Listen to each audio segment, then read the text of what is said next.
it'd be interesting to notice that Hugh Ross had the reach with a longsword, but then of course Sir Tendrick was two-weapon dual-wielding, or Florentine it's called. So it was a pretty good fight, even so, because he'd have to move in closer to get that point.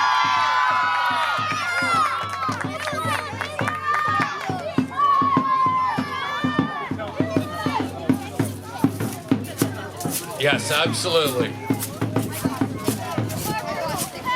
All right, Knight Marshal, what say you? 5-split decision! Sir Tendrick!